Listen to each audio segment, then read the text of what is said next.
Il a été changé en boule de merdasse. Elle glow. Elle glow. Il faut qu'on pète. Alors moi il m'épate. Et on lui pèlera le son comme au bailli du Limousin. On a pendu un beau matin, on a pendu avec ce tripe. Flattez-moi. Eh ben la denrée, on est en France. Allez, cul sec. Bonjour, bienvenue sur Histoire d'en dire plus. Aujourd'hui, on va parler d'un film de Louis de Funès, La Grande Vadrouille. Allez, c'est parti mon kiki. La Grande Vadrouille, donc c'est un film franco-britannique, et non pas comme on le pense juste français. C'est un film franco-britannique réalisé par Gérard Houry, sorti en 1966. On y retrouve Bourvil, Louis de Funès, Terry Thomas, Mike Marshall et Marie Dubois en acteur principal. La société de production, c'est les films Corona and the Rank Organization. Il a une durée de 132 minutes et il est sorti en 1966. Deuxième comédie de Gérard Houry, après Le Cornio, le film se déroule durant la Seconde Guerre mondiale, dans la France occupée, et raconte les déboires de deux Français, totalement opposés par leur caractère et leur origine sociale, se retrouvant obligés d'aider un petit groupe d'aviateurs britanniques à se rendre en zone libre, tout en étant poursuivis par les Allemands. Ces deux Français sont interprétés par Bourvil et Louis de Funès, duo vedette du Cornio, qui joue respectivement un peintre à bâtiment un peu naïf et un chef d'orchestre de l'Opéra de Paris très acariâtre et imbu de sa personne. Avec plus de 17 millions de spectateurs lors de sa première exploitation en salle, de 1966 à 1975, le film demeure pendant plus de 30 ans le meilleur score du box-office français, toutes nationalités confondues, avant d'être dépassé par Titanic en 1998, et durant plus de 40 ans le plus grand succès d'un film français sur le territoire français, avant d'être dépassé par Bienvenue chez les Ch'tis de Danny Boone en 2008. Cependant, proportionnellement à la population française des deux époques, La Grande Vadrouille reste au premier rang. Il est à ce jour le troisième au palmarès des films français les plus vus en France, précédé par Bienvenue chez les Ch'tis et Intouchable. En 1942, pendant l'occupation, un bombardier britannique, embarquant 5 hommes d'équipage, est abattu au-dessus de Paris par la flak, lors d'un retour d'assaut aérien. Ses occupants sautent en parachute. 2 sont faits prisonniers, les 3 autres parviennent à échapper aux Allemands. Le premier, Sir Reginald Brooke, alias Big Moustache, atterrit dans le zoo de Vincennes.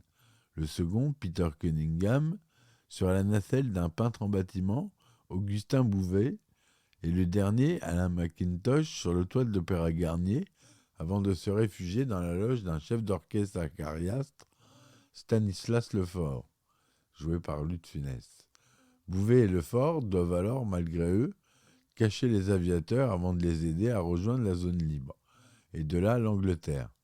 Pourchassé par les Allemands, et notamment par le major Hardbark, le fugitif traverse de nombreuses péripéties lors de leur voyage vers la Bourgogne.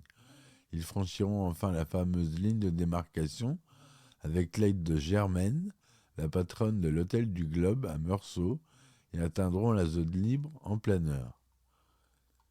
Voilà, le budget du film est de 2 290 000 euros,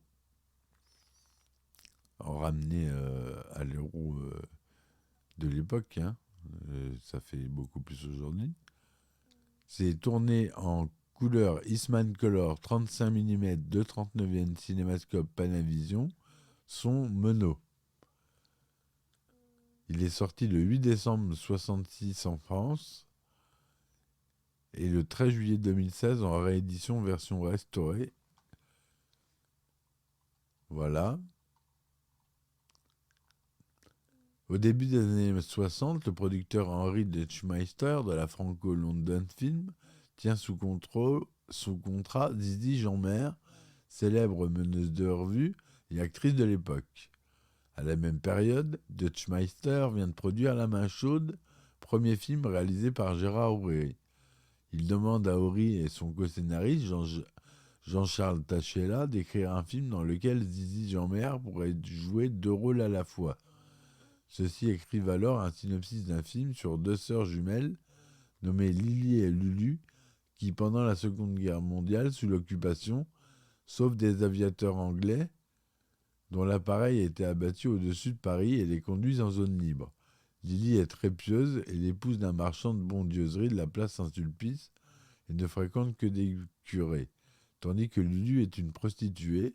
Lulu prend en charge 3 aviateurs et les conduit jusqu'à Marseille, en les faisant transiter de claques en lupanar et de bordel en boxon. À leur plus grande joie.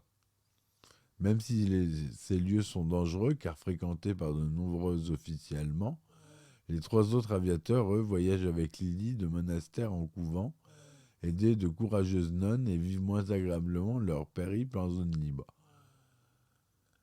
Harry Detschmeister adhère au projet et achète le scénario, d'abord intitulé Au Petit Jésus, puis Lily et Lulu ou les Bonnes Sœurs. Trouvant que Takela et Houry sont de trop jeunes scénaristes, il fait appel à un vrai constructeur de films, Léo Johannon, mais les scénaristes ne s'entendent pas avec le réalisateur expérimenté. Le rôle de Lily et Lulu sont tout de suite prévus pour 2 célèbres actrices jumelles italiennes, Pierre Angeli et Marisa Pavan, qui n'ont jamais eu l'occasion de jouer ensemble. Finalement, Detschmeister n'arrive à convaincre aucun distributeur et n'en trouve donc aucun financement pour le projet qui est abandonné.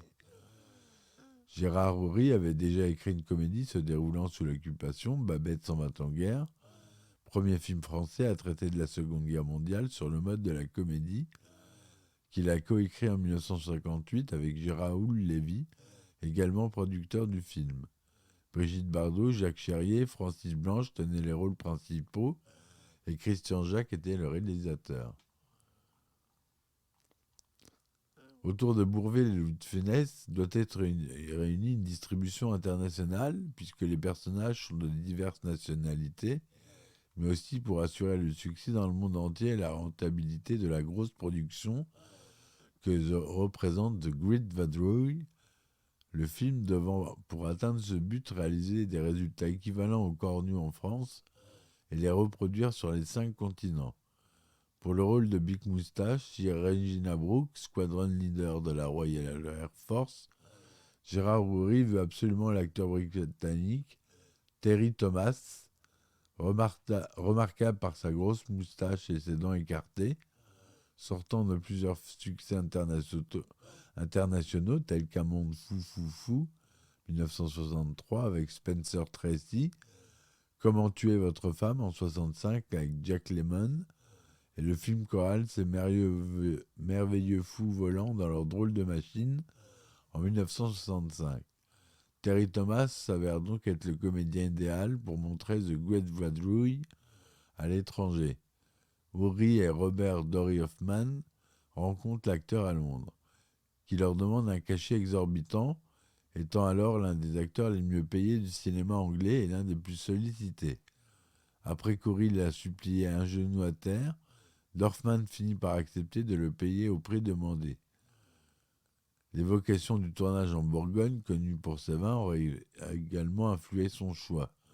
L'attrait de l'acteur britannique pour le vin français est ensuite observé lors du tournage et Houry le fait transparaître dans le personnage du squadron leader, notamment dans les scènes à Beaune. Il joue Big Moustache, le commandant du bombardier abattu, et de Vouvray en Pommard, ponge de cave en cellier. Chaque fois que j'ai besoin de lui, les assistants savent vous trouver Big Moustache. Rubicon, l'œil brillant, la démarche pas très bien assurée. Il émerge un flacon de Clos Vougeot ou de Chambol Musigny à la main. Je tire davantage de la chose et fais de Big Moustache un de ces Anglais toqués de la France parce qu'ils aiment son pinard. Gérard Houry en 1988 qui parlait de son film. Gérard Houry distribue le rôle de l'aviateur canadien Alain McIntosh à Mike Marshall. Peter Cunningham, l'aviateur sauvé par Augustin Bouvet, est interprété par Claudio Brook, un acteur mexicain de père anglais et de mère française. Après plusieurs films de Buñuel, il tourne notamment en France Viva Maria en 1965 et du Rififi à Paname en 1966. Il s'installe à Paris au début 1966, pensant avoir une place à y prendre dans les rôles de quadragénaire viril. Il devient plus tard célèbre au Mexique pour ses rôles dans divers films d'horreur. À l'origine, le scénario était beaucoup trop long. Il se continuait dans une fuite menant les protagonistes jusqu'en Espagne. Présenté au producteur Robert Dorfman, celui-ci indiqua qu'il fallait couper à partir d'Albi où les fuyards passaient. Depuis le terme Albi, il désigne la famille Houry Thompson, un point à partir duquel un scénario s'éternise devient répétitif. Le tournage a débuté le 16 mai 1966 et s'est déroulé sur 17 semaines. Le budget du film en francs est de 14 millions, soit l'équivalent de 1,3 milliard d'anciens francs, ce qui en fait alors le film français le plus cher de l'époque.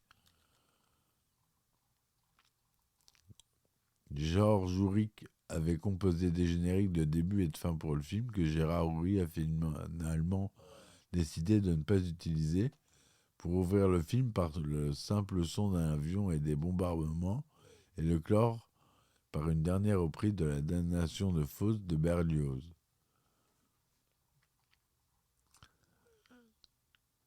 Voilà ce que je voulais vous dire sur ce film que vous avez vu. Voilà, par exemple, la 16e diffusion à la télévision a eu le 1er janvier 2012 sur TF1 et a réuni 8,7 millions de spectateurs.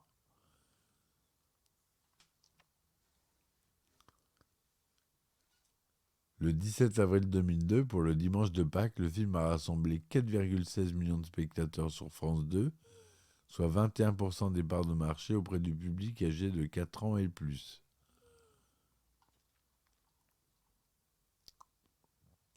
Il faut savoir que la scène finale est projetée dans un cinéma de Mexico lors d'une scène de plusieurs minutes du film Roma en 2018 d'Alfonso Cuarón. Le film y figure en version originale sous-titrée en espagnol. En février 2010, une société de production française annonce convertir le Cornio et la Grande Vadrouille en 3D dans la foulée du succès d'Avatar. Pour fêter ses 50 ans, la Grande Vadrouille ressort en salle, comme je vous l'ai dit, dans une version remasterisée le 13 juillet 2016. Voilà, ça sera tout pour ce podcast. J'espère que ça vous aura plu. N'hésitez pas à me laisser des commentaires et des likes, s'il vous plaît. Et si vous voulez me soutenir, vous pouvez aller sur Patreon. Il y a des épisodes inédits pour ceux qui s'abonnent. Et des épisodes en anticipation. Voilà. Je vous remercie de m'avoir écouté. Je vous dis à bientôt. Allez, ciao, ciao. Il a été changé en boule de merdasse. Elle glow. Elle glow.